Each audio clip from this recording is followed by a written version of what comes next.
So welcome to Council of Geeks. I am joined once again by Paul Scavito and Ryan Daly, and we're going to talk some DC casting, pretty much focusing on the Suicide Squad, because I think we're getting a somewhat clearer picture of what this movie is as the thing is getting cast. Yes.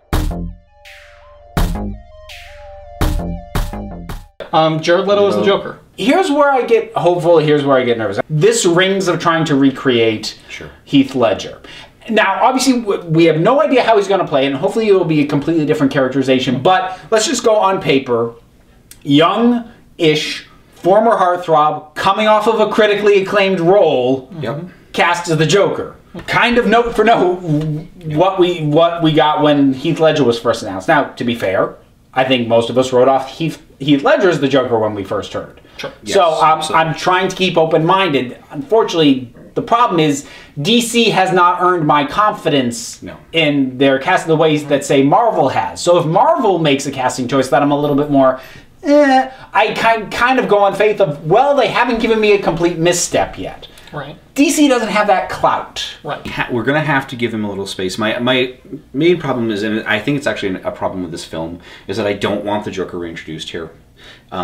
I feel like fundamentally that to get the Joker back into this universe, you have to do that through Batman. But the thing is the reason they're giving us the Joker is because they want Harley Quinn. And you can't introduce Harley without the Joker. And so you do have to put the Joker back into this world in one form or another. They have cast him, he signed the contract, and they are still filming Batman vs. Superman. It's possible he could appear in that movie before he appears in Suicide Squad. I haven't heard that his first appearance as this character will be Suicide Squad. Maybe that's the case, but I don't know. My concerns are how the character will be used. Can they restrain themselves and not make this movie about the Joker? I think that's going to be really hard. But if they've cast a recent Academy Award winner as the Joker, there's going to be that much more pressure to make him more and more and more of the focus. I think if they try and make him part of the team, and this is fundamental, the premise of the film is you've got a group of superheroes or supervillains who are granted a pardon, a federal pardon, if they participate in X number of missions that are suicidal in nature, that they're not expected to survive. Because if they die, less Captain Boomerang for the Flash to have to worry about. If they survive, well, good job, you saved the country. So if they put the Joker on that team, then either the creators don't understand the Joker, or the characters in charge of the Suicide Squad don't understand the Joker, in which case I deem them too stupid to survive and I don't want to watch them. I have a feeling if he is more than just part of Harley's story, if he's more than that, I think he will be the antagonist. I think he's what they're doing, and I think that's why Harley is part of the team, is because she knows going after him. I could actually kind of go with that, and I figure it's going to have to be that, because here's the other thing. If I could believe that he was going to be more or less a cameo thing, if there had been an announced Batman movie, Batman solo movie, but there isn't. That's not on the docket anywhere. So there's nowhere else to use him. You don't introduce the Joker for a quick one-off and then literally do nothing else with him. I wouldn't be surprised if he shows up in the Justice League movies. I would not be shocked, but he's not going to warrant, he by himself is not going to warrant the Justice League taking him down, because there's a reason he's Batman's villain as opposed to Superman, because Superman can go and that's the end of it. Well, so the other big name-wise would be Will Smith as Deadshot. Because what I've always found the most interesting thing about Deadshot is the fact that the man has a death wish. Yes. This is a character unlike anything I have ever seen Will Smith come close to playing. So are we going to see a very different Will Smith, or are we going to see a very different Deadshot? And I think either way they go, they're going to tick off some people. And so my prediction on this is that I think that Will Smith, what he's doing here is he's trying to do some brand fixing. Because After Earth, which we still have to watch. No, we don't. We do have to watch it. Have fun with that. No, you're both invited. And I think we are going to see a different Will Smith. I think we are going to see a Will Smith who is going to try and play this as a serious, darker version of this character. I don't think we're going to see the family-friendly version of this character. Okay. Even that taking into account, do you think they'll hang on to the character's death? Because that, for me, has always been the most fascinating thing. And for context, in case anyone watching doesn't know, part of Deadshot's deal and part of what makes him so dangerous is that he does not care if he dies. Actually, to the point that he will deliberately take actions that would kill him, but will also allow him to finish the mission. I dread that we're going to lose that, which to me is what makes the character more than a guy with a gun. He is the most unique and the most dynamic and the most entertaining of these characters. So you certainly have that. My main problem with this casting, DC does not have a lot of strong black characters. Certainly not compared to Marvel. They have some, but they're not as strong and they're not as interesting. But they do have some, and they have some on the Suicide Squad. I understand the idea for changing the race of a character in order to expand to a broader audience if you don't have that pool to draw from. Spider-Man doesn't have any interesting or worthwhile black villains. So you can cast Jamie Foxx as Electro. I get that. I'm fine with that. There are some pretty good black characters in the Suicide Squad that Will Smith could have played. Well, I was surprised because when Will Smith's name was first being batted around before it was confirmed, I assumed he was going to be Black Spider. Or, yeah, Black Spider or Bronze Tiger. Even the Aquaman villain Black Manta has been a member of the recent Suicide Squad. So there are other characters that I could...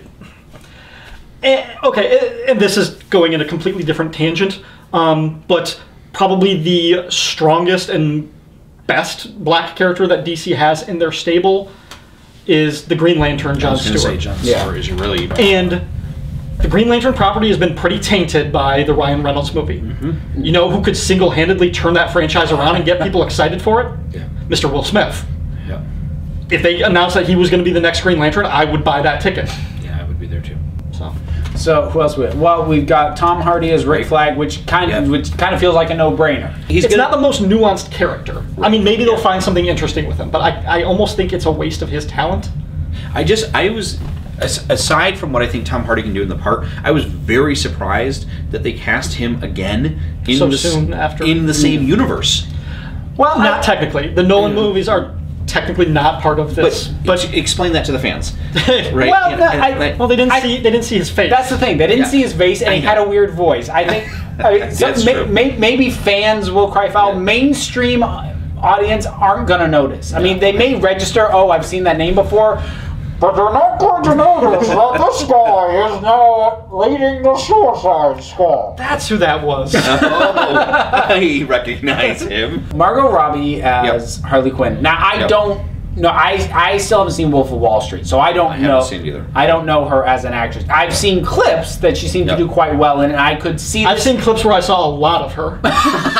Yeah, and I think that she is going, when the trailers come out, she is going to be front and center.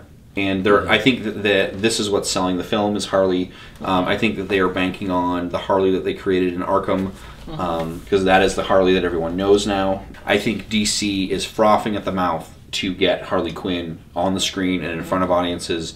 Because, I mean, you just, at the con, how many Harleys did we see? Right? You know, a lot. It's like cosplay choice number one. And I think you get her in front of a mainstream audience, and they are going to eat her up. Jai Courtney, who is he's the new Sam Worthington. He's the new. Is he Australian? He's the new. I don't know what his nationality is, but he's the latest, not bad, but completely unremarkable action guy of the moment. If he's not Australian or from New Zealand, I'm going to be really upset because that is a defining aspect of Captain Boomerang. That's where boomerangs come from. Whoever's playing the Enchantress, which we can't remember. Now, I mean, the one thing that I feel is worth addressing, even though we can't remember who she is, our apologies. We're sure you're a fine actress and a lovely person. And we expect you to be watching this. What I find interesting is that the Enchantress is an inherently magical character. And so, in a way, that's probably going to be this universe's first foot into flat-out magic. That's interesting to know because it shows them addressing magic early on.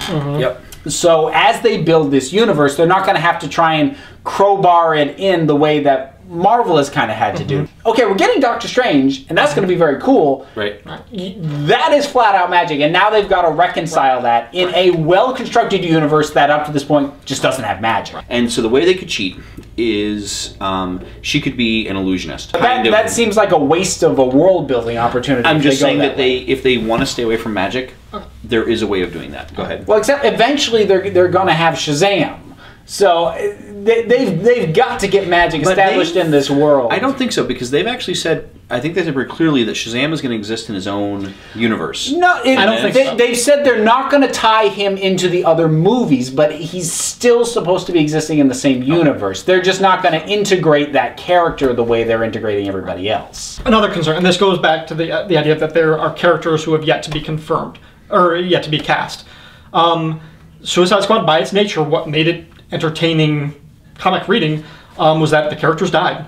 They went on missions that they weren't expected to survive, and a lot of them didn't survive. Yep. So are some of these big characters that we've seen cast already, are some of them fated to die in this movie? Yep. Or are we going to fill out the ranks with some fluff characters that we see get killed off? So I could see them killing off Deadshot. Will Smith, he's expensive. Yes, they only have to pay him once. Yep. Just zing. He died. That's super sad. And if they get their money's worth out of him once, and he helps gets butts in seats, they don't need him a second time. Right. Given these castings, do you feel that we're going to get a decent film out of this? There's nobody that was cast that I went, oh, that's just wrong. The pieces are in place for it to be good.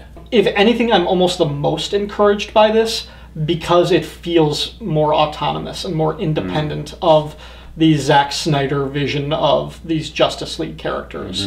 I couldn't think of a single casting that would make me excited about this movie. A single actor that you could put in any one of these roles where I would go, yeah, that, I'm fired up, because at this point I fundamentally don't trust DC. Which is unfair to judge this film out of that, but I just can't get excited about this movie. So I don't know. A trailer might turn me around. Right. A good, well-constructed trailer that clearly demonstrates a tone and a focus could turn me around on this, much like the first trailer for Guardians of the Galaxy did. Yep. Because while I didn't necessarily think that was going to be a terrible movie, I didn't see how that was possibly going to work. And then I saw the first trailer, and I'm like, okay, now I'm on your wavelength. And that's probably going to be the hinge point for me as to whether I get interested enough to see this in the theater or whether it becomes when I get to it. Yeah, I'm going to see it. It's just...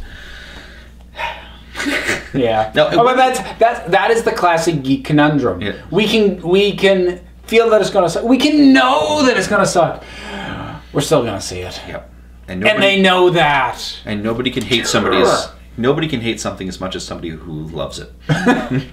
This is true. We are geeks. Fear our wrath. So until next time, this Council of Geeks is adjourned.